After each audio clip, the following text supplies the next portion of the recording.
Have you ever heard that saying that assumptions is the mother of all? Let me Google and be sure that I'm saying the right thing.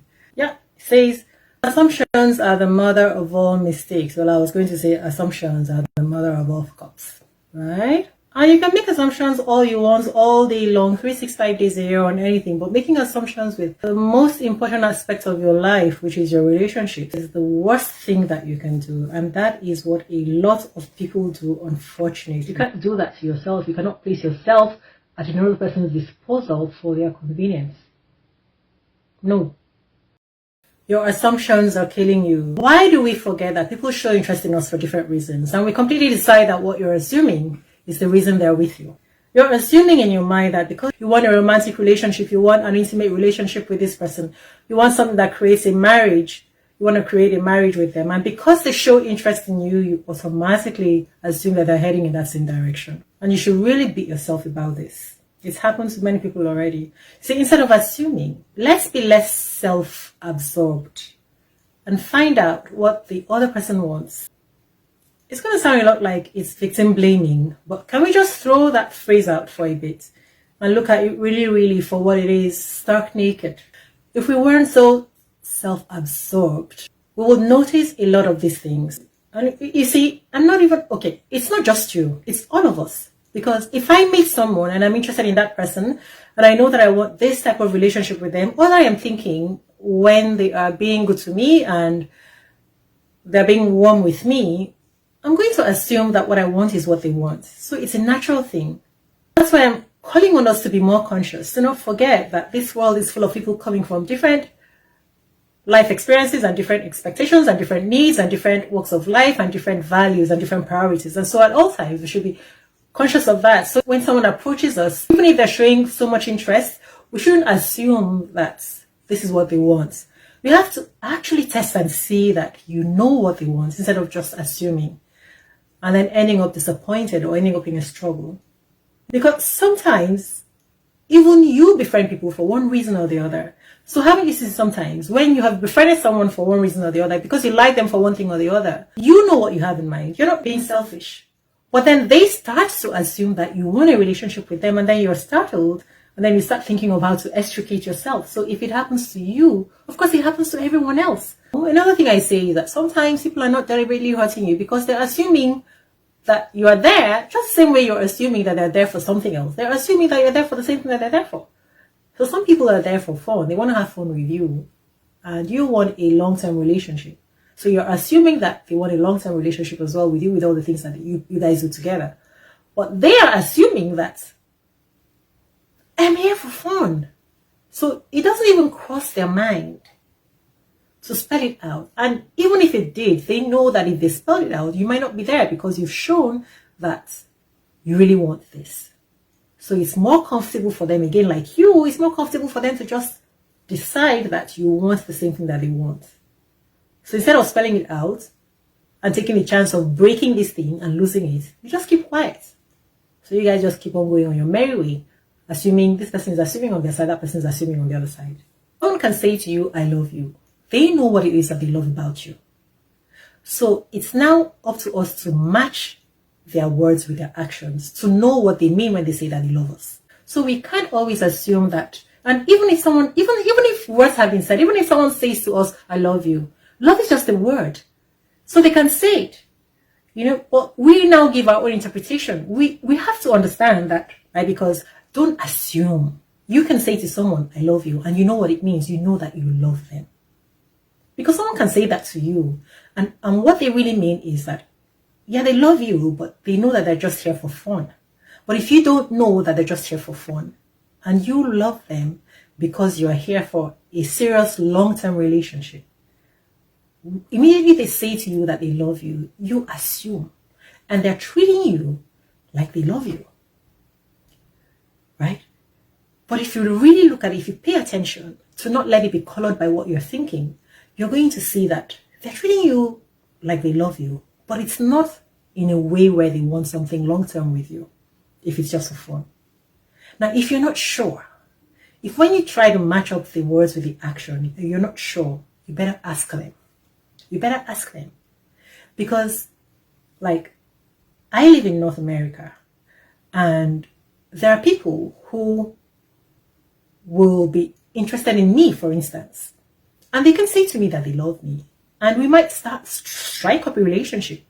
But what if this person is someone who they feel this way about me, but their final goal is that they want to get to come to North America, to make a life in North America, and I'm available. And right now, they love me because I'm so fun, I'm so whatever it is. So you need to match up, because the person who wants you long term is going to behave in a different way from a person who wants you for fun or a person who wants to use you for documentation. So you've got to always match up. Now, not only just match up their words to their action, but check your assumption. Check what it is that you want from them. Do not assume that what you want from them is what they're wanting from you. Maybe they're wanting you because you're intelligent. They know that you can help them to navigate certain things. And they know that you can help them to reach this person and that person with your contacts. They know that when they talk with you, you always have intelligent suggestions to make, to contribute. Find out what it is that they want from you. Find out that it matches what you want. Ask them directly. People feel like they don't want to ask because they don't want to give that person the opportunity to tell them that thing that they don't want to hear. In fact, the more that you don't ask, the more you're arming them with ammunition, because tomorrow they can turn around and say, they never said that. They never told you this. They never gave you this expectation. And we cannot blame them. You cannot blame them. So that's why your yes has to be your yes and your no has to be your no. We have to be very strict about these things. All those words are there. They're there in the words that we're supposed to be using as marble in our lives. Take them seriously. Take every one of them seriously. Everything that concerns you. Everything that you know about yourself. When you're going into a relationship, hold it very seriously and let it be your guard. Let it be your staff. Do not let your attention be lost at any moment.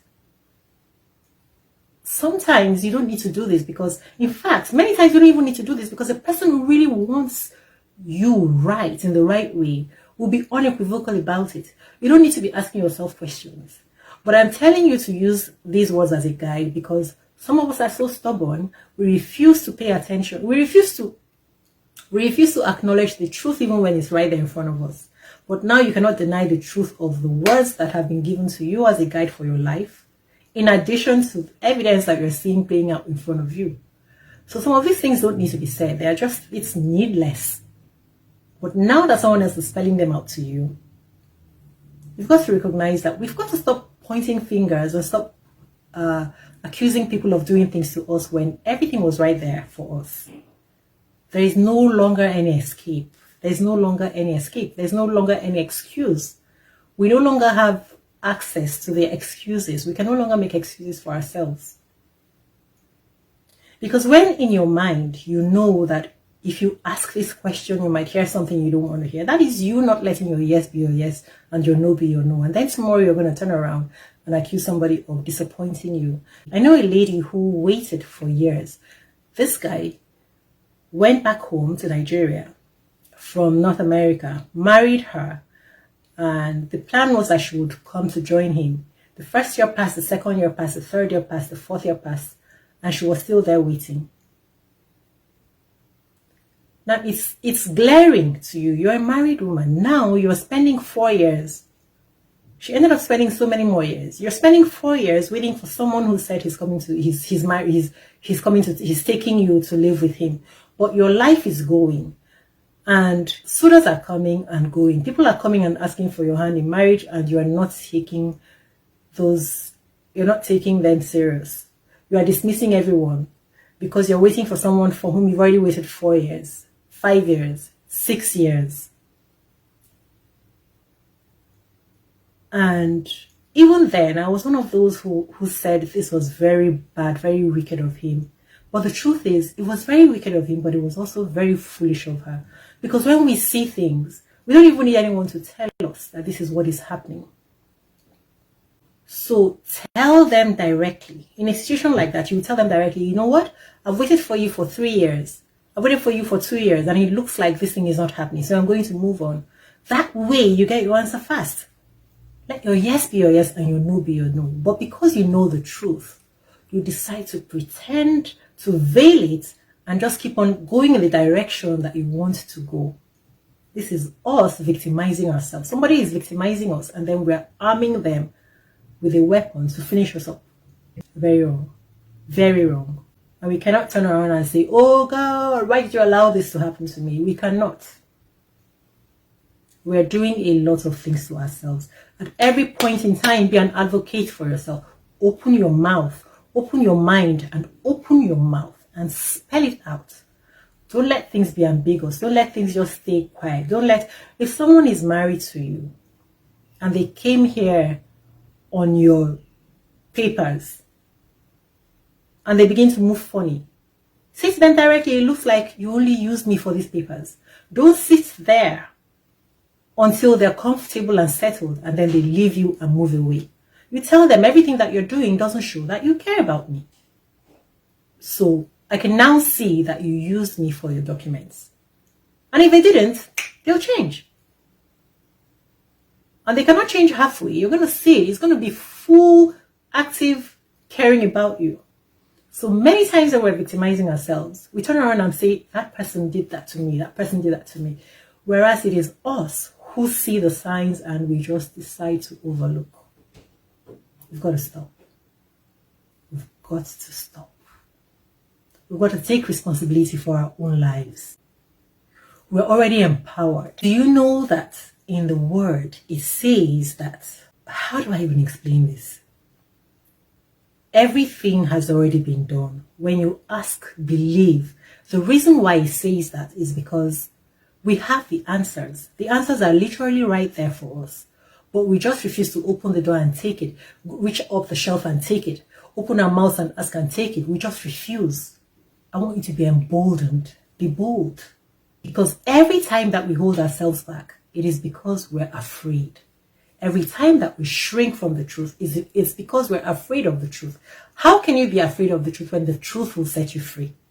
It is the truth that will set you free. Be emboldened. It is your right. You are the king and queen of your life. You are the king and queen of your life. And if you don't take that step for yourself, if you don't take that crown for yourself, somebody else is going to be in your life and lording it over you. And you will be miserable. So you cannot give your life over to assumptions. You've got to be certain. Kings and queens don't assume things with people. They make things clear. They make things clear. They have the boldness to make things clear. There's no assumptions with kings and queens. And if you're not sure of what you're doing, they toss you out. So, you cannot be lukewarm. You're going to be, if you're not hot and you're not cold, you are lukewarm. And if you're lukewarm, we're going to toss you out. Let me read that verse to you in case you're forgetting. That is what you're doing when you choose to assume. Because it's comfortable to assume. I will spit you out. That's what it says. It says, Revelation 3:16. So because you are lukewarm, like useless, and neither hot nor cold, I will vomit you out of my mouth. Eject you. That's what it means. And people of Jesus' day understood that lukewarm water was not as pure as either cold or heated water. It was stagnant, less healthy, and not as useful. This is what you do to yourself. You turn yourself into a person who isn't useful. You've got to be hot or cold when you're dealing with someone. They've got to know where you stand. There's no room for assumptions with the most important thing of our lives. This is your heart. Your heart. Do you know that people die of heartbreak? People literally die of heartbreak. Like, their heart actually breaks. People die from it. I've known someone who died from it. The day before this person stopped speaking, she talked and talked and talked through the night until the next morning. And I'll tell you, I was there. She talked until the next morning, talking about all the painful things that her husband had been doing to her. And after that, she didn't speak again until I left her. Days until I left her, until we parted. I know. So, if you're neither hot nor cold, that means you're not in a sure place. Then you are useless. and you will be spat out. So no wonder people who don't take a stand mean nothing. We can just overlook you. You mean nothing. You know? It's not being conceited. It's not being forward. You've got to take a stand. That's why you see some women even stay for years.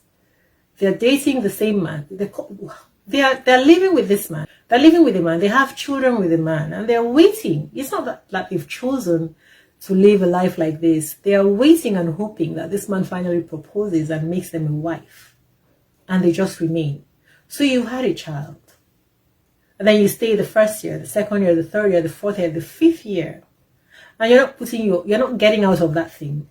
You are not now saying, okay, I give up on marriage. You're saying to yourself, I'm going to stay and hope that he eventually marries me. That is nonsense. That's nonsense. And you justify it to yourself and you say all sorts of things to yourself because I already have a child, because we already live together, because I've already invested so much. That's the thing. You don't invest too much. Don't go sitting in something and hoping for an outcome. The outcome is either coming or not. It's either there or not. So another thing that we can do is that we can give ourselves a time frame, a window, and then let it be known. If this time comes and nothing has happened, I'm gone. Because I've got a life to live.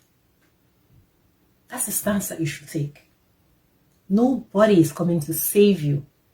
Don't wait. Don't sit and be praying. Your prayer is not going to work because it's already been done.